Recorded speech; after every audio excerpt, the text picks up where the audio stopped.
4장 1절부터 13절까지 말씀, 제가 가지고 있는 성경책으로는 신약성경 93페이지, 신약성경 93페이지 누가복음 4장 1절부터 13절까지 말씀이 기니까 저 한 절 여러분들 한 절 교독해서 읽도록 하겠습니다. 예수께서 성령의 충만함을 입어 요단강에서 돌아오사 광야에서 40일 동안 성령에게 이끌리시며 마귀에게 시험을 받으시더라. 이 모든 날에 아무것도 가르치시지 아니하시니 말씀으로 분명하게 주시리라.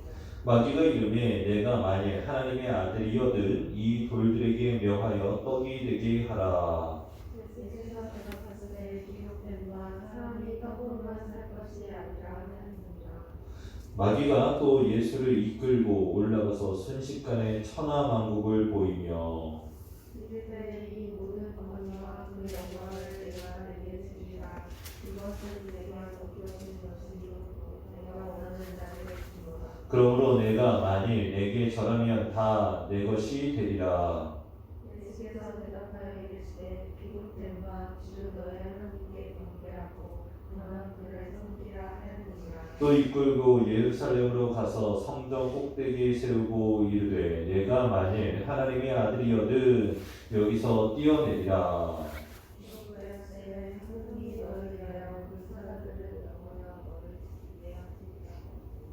또한 그들이 손으로 너를 받들어 내 발이 돌에 부딪히지 않게 하리라 하였느니라.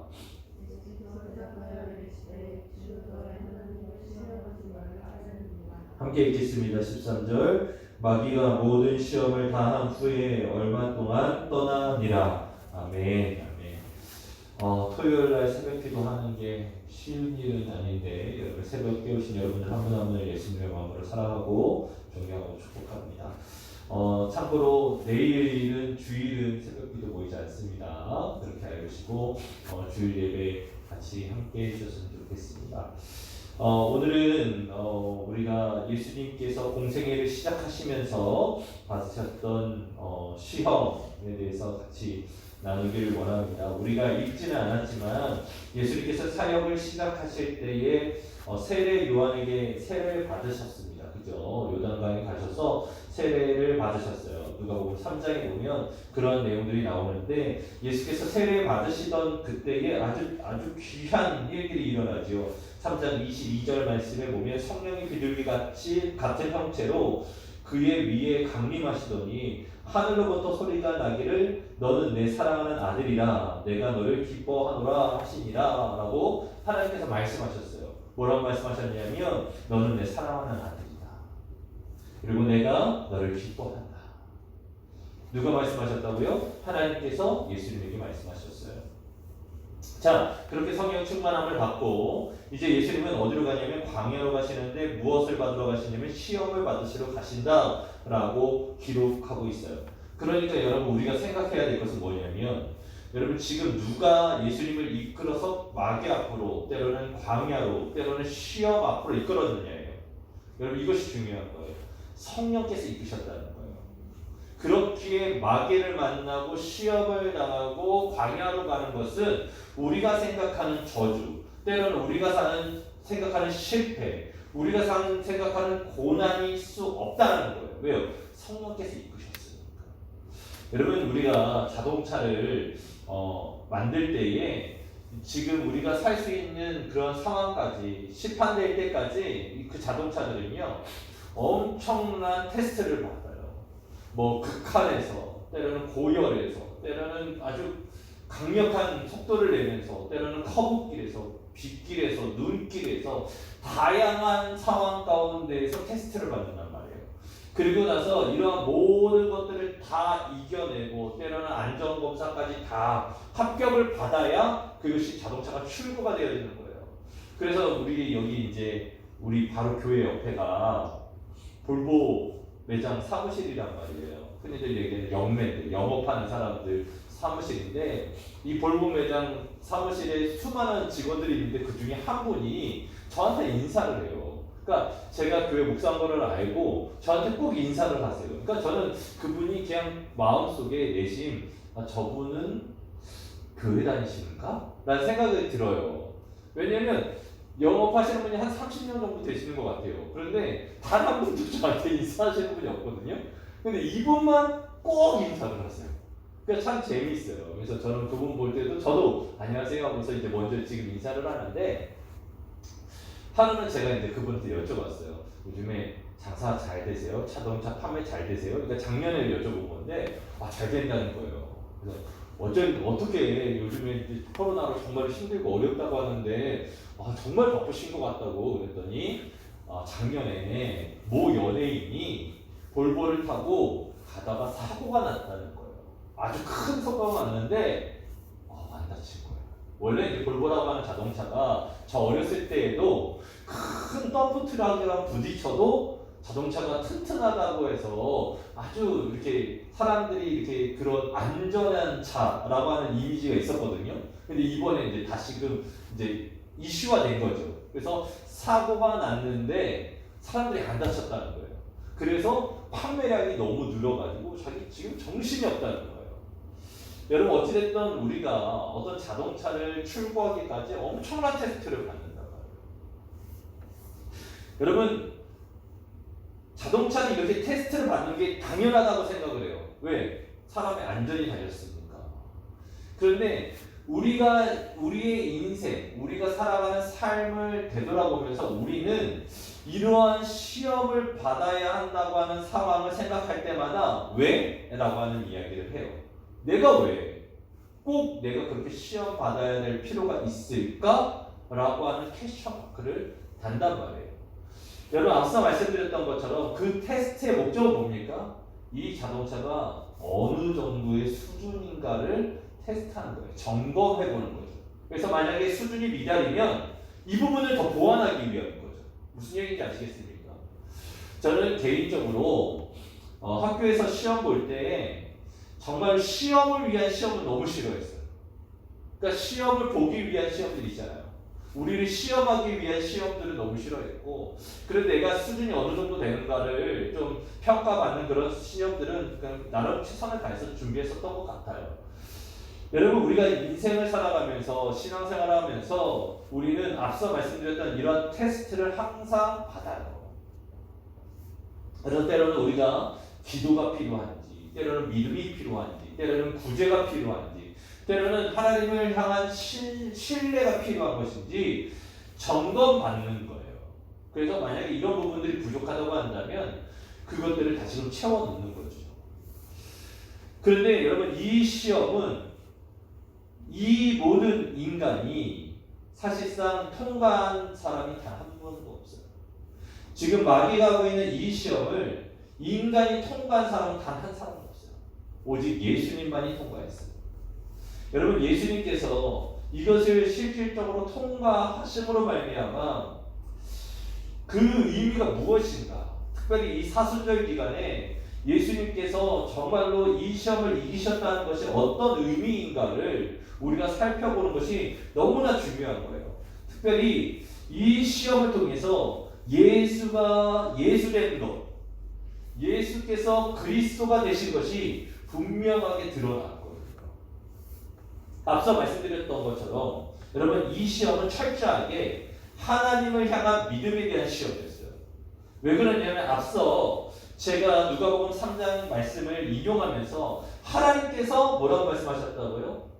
이는 내 사랑하는 아들이라고. 내가 이 아들을 기뻐한다고 말씀하셨어요.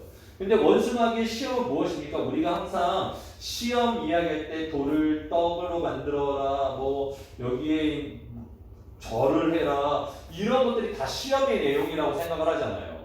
그런데 그게 시험의 내용일 수 있지만 그것보다 앞선 내용들이 있어요. 한번 볼까요? 3절 말씀을 보면 마귀가 이르되 내가 만일 하나님의 아들이었든, 무슨 얘기인지 아세요? 너가 하나님의 아들이라고? 너가 하나님의 아들 맞아? 라고 하면서 시험이 시작되어지는 거예요. 그러니까 뒤에 있는 것은 사실은 별거 아닌 문제예요. 가장 먼저 들 시험은 뭐냐면 너가 진짜 하나님의 아들이야? 너가 진짜 하나님의 백성이야? 라고 하는 이 질문이 시험인 거예요. 그 다음에 여러분 보세요.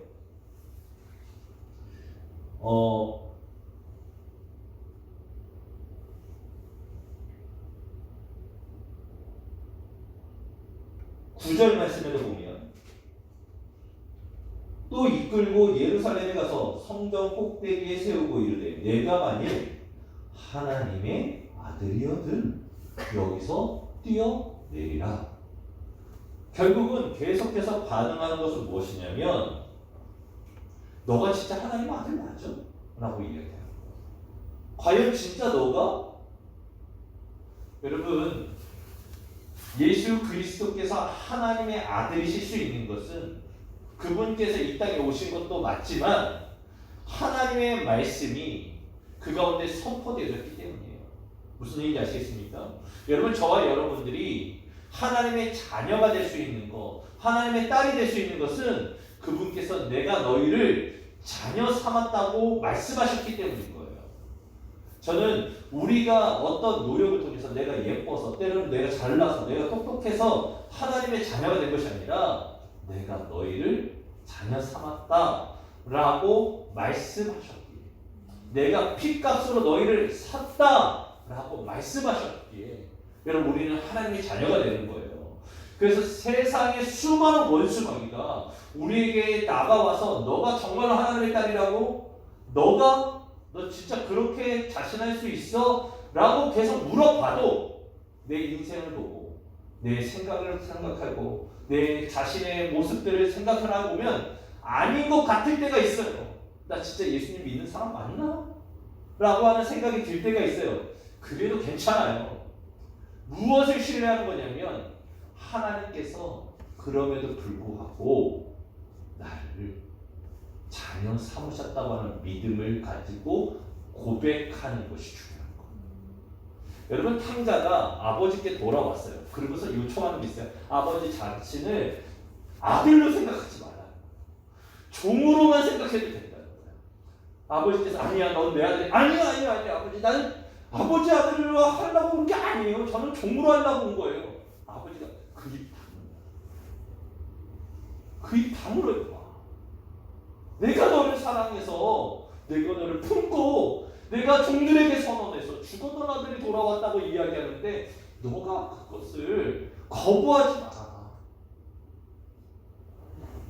여러분 아버지의 사랑을 깨달은 사람은 그 아버지의 아낌없는 어떻게 보면 탕도한 그 사랑을 받으셔야 돼요.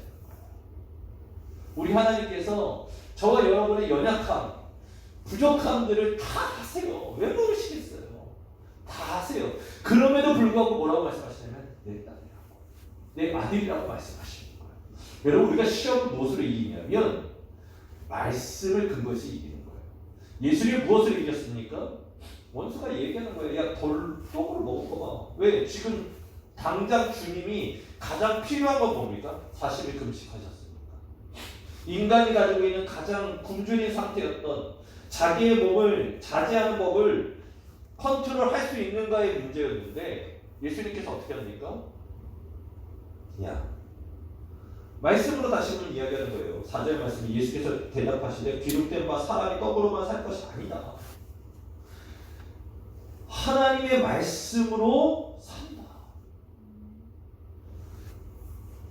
나는 지금 배고픈 거 사실이야. 왜냐하면 예수님이요 줄이시기도 하셨고 목말라도 하셨어요. 여러분 예수님이 40일 금식하면서 안 줄이셨을까요? 아니요. 저는 충분히 줄이셨다고 저는 믿어요. 엄청 배고프셨을걸요. 정말 힘드셨을걸요. 제가 예전에 말씀드렸잖아요. 저 신학교 형 중에 친한 형 중에 40일 금식 기도한다고 기도원에 들어가셨던 형이 있었어요. 신학교 1학년 때 박기동 우리 형이었는데 그 형이 진짜 방학 끝나고 왔는데 반쪽이 돼서 온 거예요. 몸이 되게 좋은 형이었거든요. 헬스를 해서 진짜 반쪽이 돼서 왔어요. 그래서 형 진짜 40일 성공하셨어요. 그랬는데 옆에 있는 그 친한 또 동생이 그러더라고요. 그래서 왜? 이 정도 되면은 40일 성공한 건데 그랬더니 38일 만에 실현을 받았다는 거예요. 38일 만에 의식이 잃어가지고. 여러분 40일 금식하는 거 쉬운 일이 아닙니다. 예수님이라고 해서 40일 금식하는 게 즐겁고 행복하셨다고 한다면 불공평하잖아요. 그렇잖아요. 예수님도 성경에 보면 충분히 굶주리셨을 때도 있고요. 배고프셨을 때도 있었어요. 그리고 목말라 하셨을 때도 있고요. 예수님이 십자가를 지실 때, 칭칭과 지실 때 하나님의 아들이어서 아무것도 안 아팠을까요? 아니에요. 그분이 아프지 않으셨다고 한다면 우리의 죄값을 감당하지 못하셨어요. 우리의 죄값을 다 감당하심으로 말미암아 그 고통을 다 맞으셨어요. 여러분, 예수님께서는 하나님께서 말씀하셨던 그 말씀을 붙들고 시험을 이겨내기 시작하셨습니다. 말씀을 통해서 이겨내셨어요. 여러분, 그 인류 역사상 그 어떤 존재도 원수마귀에게 이긴 존재가 없었어요. 그런데 예수님이 모범을 보여주셨어요. 이렇게 이기는 거예요. 이렇게 싸우는 거야 라고 보여주신 거예요. 그게 뭡니까? 말씀을 붙들라는 거예요. 저는 소망하는 건 우리 청년들 그리고 우리 권사님 말씀으로 이기시는 거예요. 원수마귀는 끊임없이 두려움을 주거든요. 계속적으로 우리에게 말씀하는 거예요. 이야기하는 거예요. 말씀을 비꼬는 거죠. 제가 개척 이제 4년 차잖아요. 저 솔직하게 얘기하면 1년 차 때 주변에 있는 목사님들이 그런 얘기 했어요. 너 선거에서 얼마나 버틸 것 같아? 못 버텨. 그런 얘기 정말 많았어요. 박준성이가 뭐 난다진다 하더라도 선거에서 월세 300만 원씩 내면서 어떻게 버텨? 근데 지금 4년 차 왔거든요. 우리 권사님 아시지만 정말로 경제적인 부분들이 어려워진 부분들은 교회 사실이에요. 사실. 이거는 거짓말할 수 없으니까 사실임에도 불구하고 저는 작년에 살아계신 하나님의 교회라고 하는 표어를 써놓고서 우리 교회 하나님의 교회니까 나는 하나님이 책임져 주신다고 믿었어요. 솔직하게 말씀드리죠. 그리고 진짜 작년 한 해 하나님께서 정말로 말도 안 되게 채워주셨어요. 우리 성도님들이 정말로 많이 수고하셨고 애쓰시기도 하셨는데 정말 듣도 못한 곳, 알지도 못하는 곳에서 헌금이 들어왔어요. 그리고 한 해 은혜 가운데 마무리됐어요. 그리고 이제 올해 이제 코로나가 1년 차에는 조금 큰 교회에서라도 니네 얼마나 힘드냐, 코로나 진짜 시작했으니까 어려운 거 아니까 십시일 받으면 조금씩 더 하셨단 말이에요. 그런데 2년 차 되니까 이제 내성이 생겨. 그리고 우리도 힘들어. 그러니까 큰 교회에서들도 나 몰라 해. 그럴 수 있거든요. 그런 상황이 이제 시작된 거예요. 어떻게 해야 되지? 그래도 뭐 작년에 하나님 지켜주셨으면 올해도 하나님 뜻이 있다고 하면 지켜주시겠지. 올해 이제 시작했어요. 어떤 한 회사에서 연락이 와서 우리가 이만큼 좀 헌금하려고 합니다. 물론 이제 저희 아는 분의 지인이에요. 그럼에도 불구하고 감사한 건 그분이 수많은 교회가 있을 거 아니에요. 정말 많은 교회들이 있을 거 아니에요. 그 중에 누가 목회한다고? 그럼 우리 이렇게 좀 할게. 그래서 지난달에 저희 생각보다 많은 금액이 헌금이 들어왔어요. 그래서 저는 그런 것을 보면서 계속해서 깨달아지는 거죠. 마음속에 원수마귀는 계속적으로 얘기하는 거예요. 상황을 계속적으로 얘기하는 거예요. 너 이런 상황에서 성도하자고 목회한다고? 너 이런 상황에서도 이렇게 어려운 데서 이렇게 목회한다고? 아니. 그리고 한편으로 그래요. 정말로 경제적으로 어려워서 교회를 접어야 돼. 그렇다고 해서 내가 목사가 아닌 것도 아니고, 그렇다고 해서 우리 공동체가 교회가 아닌 것도 아닌 거예요. 다만 이 공간에서 빠져나갈 뿐인 거지. 아멘이십니까? 여러분들 기억하십시오. 우리가 그런데 제가 이 말씀을 드리고 싶은 건 이거예요. 계속해서 사람들을 이야기하는데 제 마음 가운데 하나님께서 말씀을 주시는 거예요. 야, 내가 살아있어. 내가 너와 함께해. 내가 우리 좋은 교회와 함께해. 이 말씀을 붙드니까 두렵지 않은 거예요. 걱정이 좀 덜 되는 거예요. 시험이 올 때마다 사람들이 이야기할 때마다 이겨낼 수 있는 거예요. 저는 소망하는 여러분들 또한 마찬가지예요. 인생 살다 보면 두려운 일이 왜 없겠어? 무서운 일이 왜 안 생기겠어? 걱정이 왜 없겠어요? 그럴 때마다 우리가 그것을 이길 수 있는 방법은 뭐냐면 말씀을 붙드는 거예요. 그래서 말씀을 읽자는 거예요. 그래야 말씀을 읽어야 그 말씀을 붙들어야 이기는 거예요. 예수님이 전형적으로 보여주시는 거예요. 이걸 어떻게 이길 수 있는 거예요? 이 모든 시험, 첫 번째는 뭐였었습니까? 육체에 대한 두려움. 너 이거 안 먹으면 굶어 죽어. 이제 40일인데 너 이거 먹어야지 힘이 난다? 나 하지 않은 거야. 두 번째는 무엇이었습니까? 천하 만국을 보여줘. 그리고서 뭐라고 얘기하는 거예요? 야, 너 나한테 절 한 번 하면 이거 다 줄 거야. 이 천하 만국을 다 줄 거야. 이 지구를 줄 거야. 이 세상을 너에게 줄 거야. 세상에 많은 사람들이 여기에 자빠졌을 거야. 이걸 다 준다고? 근데 원수 마귀는 착각했죠. 여러분, 이 지구 요거 조그만 땅덩이 예수님에게는 아무것도 아닌 거예요. 온 우주를 창조하신 분이신데 이미 원래 내 거였는데 이 이스라엘의 조그만 정말로 알지 못하는 코딱지만한 나라의 왕으로 나를 세워준다고? 아니야. 난 온 우주의 만물의 주인이야. 그리고 마지막으로 어떻게 이야기합니까? 성전에서 뛰어내려라. 너가 하나님의 아들이거든 너를 위해서 사자들을 천사들을 내보낼 거다. 그래서 주님께서 말씀으로 또 이기시죠. 여러분, 저는 소망하는 건 저와 여러분들이 이 세상을 살아가면서 시험을 무엇으로 이길 수 있느냐?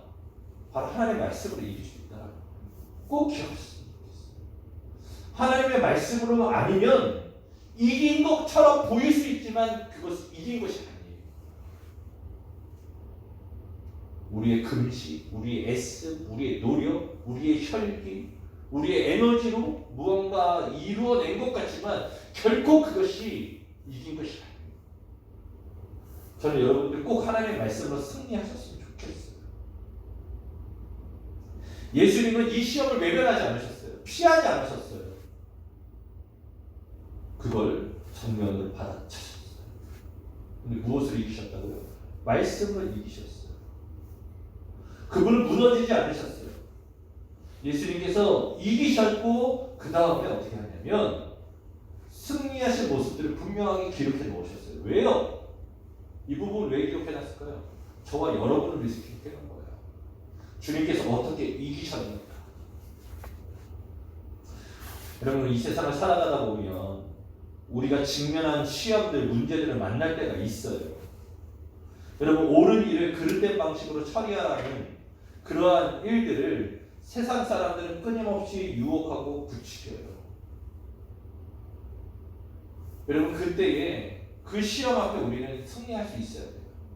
정직이라고 하는, 옳음이라고 하는, 하나님의 말씀이라고 하는 그 기준을 붙들고서 승리하실 수 있으셔야 돼요. 여러분, 그러면서 마지막 한 절, 저는 이 말씀을 항상 제가 이제 영적 전쟁이나 때로는 뭐 집회에 나갔을 때 강의하는 것 중에 하나가 4장 13절 말씀인데요. 마귀가 모든 시험을 다 한 후에 얼마 동안 떠납니다. 여러분, 이 표현에 마킹하실 수 있는 분들 마킹하세요. 얼마 동안 떠납니다. 예수님이 이기셨어요. 그죠? 지신 거 아니에요. 이기셨어요. 그런데 원수 마귀가 사라졌다. 원수 마귀가 다시는 근처에 오지 않더라. 이게 아니라 무엇이에요? 얼마 동안 떠났어요. 무슨 얘기예요? 항상 주위를 맴돌았다는 거예요. 여러분, 지금 당장 우리가 새벽에 깨워가지고 기도하고 말씀 보고 또 성경 읽기 하고 하면서 말씀으로 때때로 이길 수도 있어요.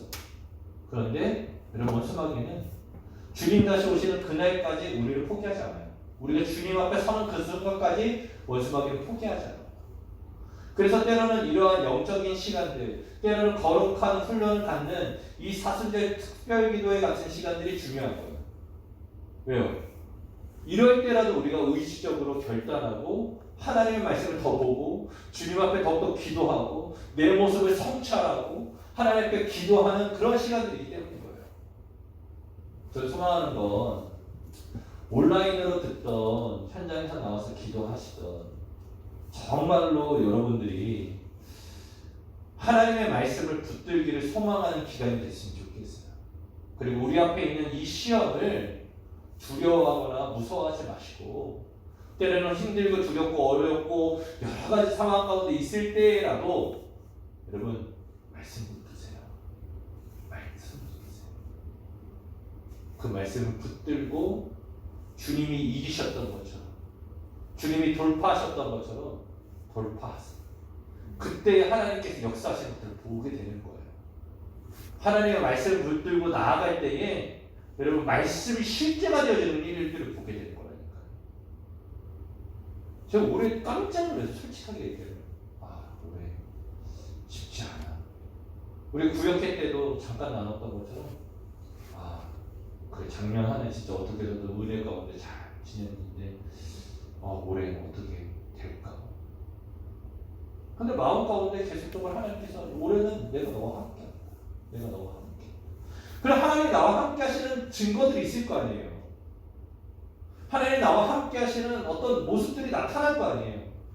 곰곰이 생각했어요. 하나님이 함께 하시는 모습들은 무엇일까? 제가 제일 먼저 떠올랐던 게 광야에서 하나님이 함께 하심으로 말미암아 굶어 죽은 사람 단 한 사람도 없어요. 광야에서 이스라엘 백성들 40년 동안 있는 동안에 굶어서 죽은 사람 없어. 불순종하다가 하나님께 징계 맞아서 죽은 사람들은 엄청 많은데 굶어 죽은 사람은 없어. 하나님 먹이셨거든. 주의 말씀에 순종하는 자를 책임져 주셨고. 그래. 하나님 앞에 또 매달리는 거죠. 하나님의 길을 걸어가 보자. 순종해 보자. 그런 가운데 하나님께서 진짜 가시적으로 역사하시는 일들을 보여주시는 거예요. 저는 우리 성도님께 기도 제목이 있어요. 여러분들 가지고 나온 기도 제목. 저는 꼭 응답됐으면 좋겠어요. 제가 체험한 게 있거든요. 이런 특세 시작한 지 얼마 안 돼서 교회 가려고 버스를 탔는데 버스를 타면 이제 빨리 앉으라고 하잖아요. 근데 뭐 앉을 수가 있어야지 다 앉아 있는데. 그래서 손잡이를 잡았는데 아파 손이. 이렇게 봤더니 이 손가락 네 번째 손가락에 여기에 뼈가 푹 튀어나온 거예요. 뭐지? 그래서 이게 튀어나왔으니까 뭘까 하고서 이제 그 다음날 병원에 갔었는데 외과에 갔었는데 엑스레이를 찍었는데 의사 선생님이 잘 모르겠대요. 일단 수술을 해보고 보재요. 너무 무섭잖아요. 뭔지도 모르고.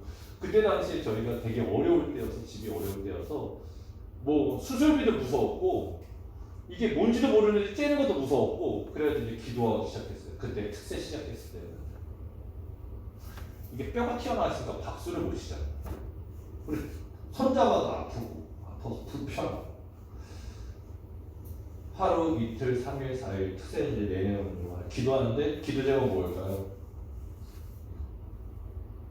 그리고 이제 제가 그때 당시 은혜를 많이 받는 상황이었기 때문에 회개하는 시간들이 좀 많았어요. 그러다가 38일쯤 됐을 때 그대로인 거예요.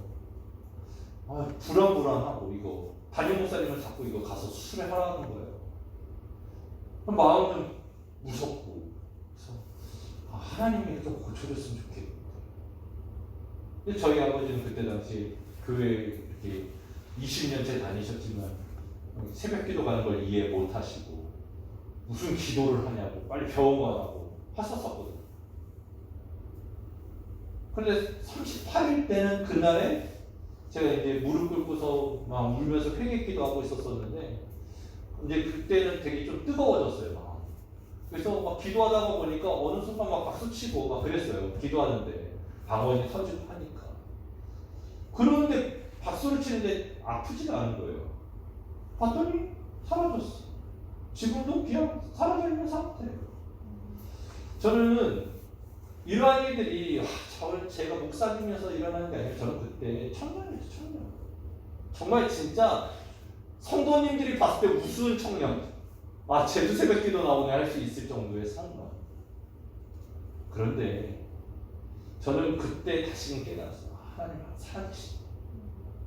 저는 그래서 이런 특세 때가 정말 우리 성도님들의 믿음이 좀 자랄 수 있는 기회라고 봅니다. 여러분 이번 기도의 기간에 여러분 가지고 나온 기도 제목 붙들고 기도하세요. 정말로 하나님 앞에 진지하게 기도하세요. 그리고 하나님이 어떻게 말씀하시든 아멘 하세요.